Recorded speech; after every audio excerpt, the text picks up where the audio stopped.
Chapter 5. Part 1.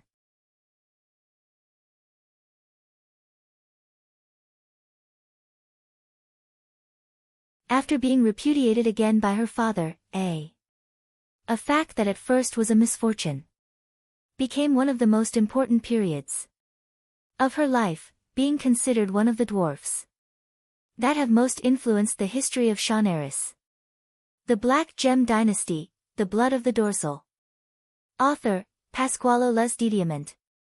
Historians call it the Peace of Trasby. The negotiations to reach an agreement were not very long for what was such a bloody war. The conditions were simple.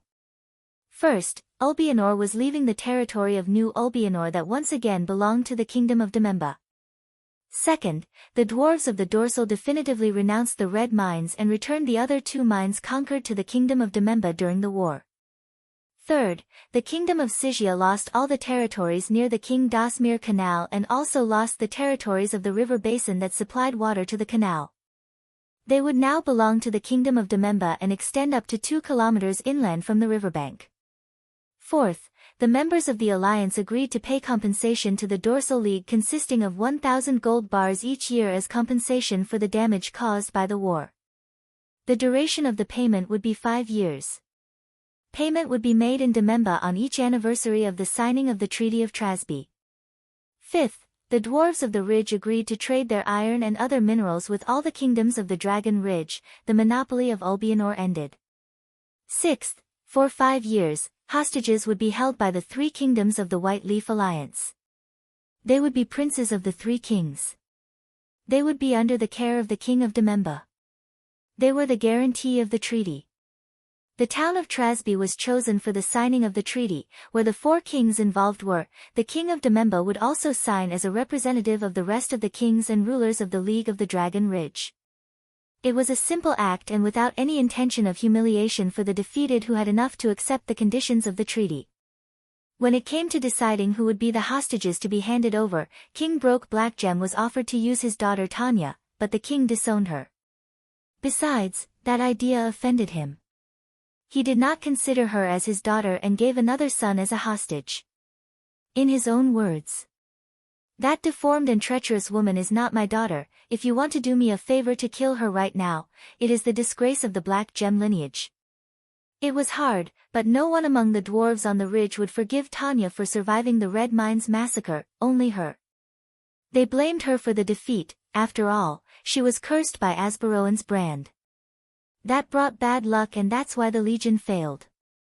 Never again would a deformed man join Donka Adder's brothers, the king ordered after the defeat in the Iron War. Arian wrapped the dwarf in and they did not comply with her father's wishes. Gosberg decided that the dwarf would become part of the mercenary company and not stay under the lodging of the King of Dememba. In addition, her hostage brother and his entourage would continue to despise her, so the best thing to do was to get her out of there. In Almera she would be safer. Not only were the kings of the alliance in trouble because of the defeat in the Iron War, General Adrian de Puelho was also one of the victims. The 2 defeats, first in the assault on the royal palace and then the one suffered in the Battle of Ardor Hill. It was an opportunity that his adversaries within the Republic did not waste. The Senate considered him as the maximum culprit, since he was the main strategist in the 2 battles on behalf of the alliance. In the Senate they commented, how could one trust someone who had sacrificed the best legion in centuries of the Republic? They used against him the very words that the general had used in the pamphlets he published about his adventures in Dememba. The truth is that the casualties were substantial. Only less than a quarter of the initial members of the Golden Lion Legion returned to Sazala. And it was not the news that caused the most stir. On the return of the legionaries they learned of a fact that in the Republic was considered something worse than death. They had captured the standard of the Legion. Adrian had omitted the news in his report to the Senate. Now it was displayed as a trophy in the throne room of the Dememba Palace to the delight of King Dasmir. A blow to the Republic. An embassy should humiliate itself and request the return of the standard surely by paying a good amount of gold. In addition, on the other hand, rumors had reached the Republic of Sazala about his humiliating defeat by a mercenary of Orc blood and that Adrian only saved his life because the kings had surrendered just at that very moment. For the members of the Senate it was a shame, it was only alive because of the clemency of the victors. As if that were not enough, in addition to her face was forever deformed by the blow given by the half-orc. Now a lion-shaped scar could be seen on her right cheek, spoiling her beautiful face.